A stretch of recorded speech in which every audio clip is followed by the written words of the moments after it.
কুন্তলা এবং রুডিকে শায়েস্তা করার জন্য দীপায় কাকে ডেকে নিয়ে আসলো। হ্যাঁ বন্ধুরা, অনুরাগের ছোঁয়া ধারাবাহিকের আগামী পর্বগুলোতে আমরা ঠিক এমনটাই দেখতে চলেছি। পর্বের শুরুতে আমরা দেখতে পাই রুডি একটা কৌশল অবলম্বন করে দীপাকে সকলের সামনে নিয়ে আসে। সেনগুপ্ত বাড়ির সকলে তো দীপাকে দেখে অবাক হয়ে যায়। প্রবীর প্রচন্ড রাগে দীপাকে বলে, দীপা তার মানে তুমি নিজের পরিচয় লুকিয়ে আমাদের এই বাড়িতে ঢুকেছো। আমি তো তোমাকে বলেছিলাম তুমি আমার ছেলের সামনে আসবে না, তোমাকে দেখলে আমার ছেলে অসুস্থ হয়ে পড়ে। তুমি কি চাও যে আমার ছেলে মরে যাক? দীপা প্রবীরকে অনেক বোঝানোর চেষ্টা করে। সে বলে, বাবা এই বাড়িতে ওই দর্থি নামে মেয়েটি অন্য কেউ নয়, ও হচ্ছে রুডি। তবে দীপার কথা কেউই বিশ্বাস করে না। আবারও তাকে সেনগুপ্ত বাড়ি থেকে অপমান করে বের করে দেয়। প্রবীর দীপাকে বলে, তুমি আর কোনোদিনও এই বাড়ির সীমানায় আসবে না। এদিকে দীপাকে অপমান করে বের করে দেওয়ায় রূপা প্রচন্ড রেগে যায় আর সে বলে, আমিও এই বাড়িতে থাকবো না মা। কিন্তু দীপা বলে, না তুই এখানেই থাকবি, এই অবস্থায় তোর এখান থেকে যাওয়া উচিত হবে না। এই বাড়িতে ওই ছদ্মবেশী রুডি রয়েছে, আর তার থেকেও বড় কথা কুন্তলাও এখানে রয়েছে। ওরা এই সেনগুপ্ত বাড়ির সকলেরই ক্ষতি করবে, এমনকি তোর বাবারও ক্ষতি করবে। তুই এখানে থাকলে ওরা ডাক্তারবাবুর কোনো ক্ষতি করতে পারবে না। এরপর দেখা যায় দীপা সেনগুপ্ত বাড়ির বাইরে চলে আসে। দীপা অনেকটা ভেঙে পড়ে আর অবিনাশকে বলে, আমি পারলাম না, আমি হেরে গেলাম, আমার পরিবারকে বাঁচাতে পারলাম না। দীপা বল অবিনাশ দীপাকে শান্ত করে আর বলে সঠিক সময়ের অপেক্ষা করতে।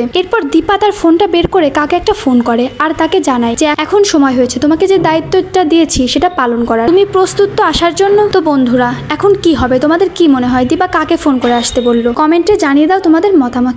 আর চ্যানেলে নতুন হয়ে থাকলে অবশ্যই চ্যানেলটি সাবস্ক্রাইব করে রাখবে।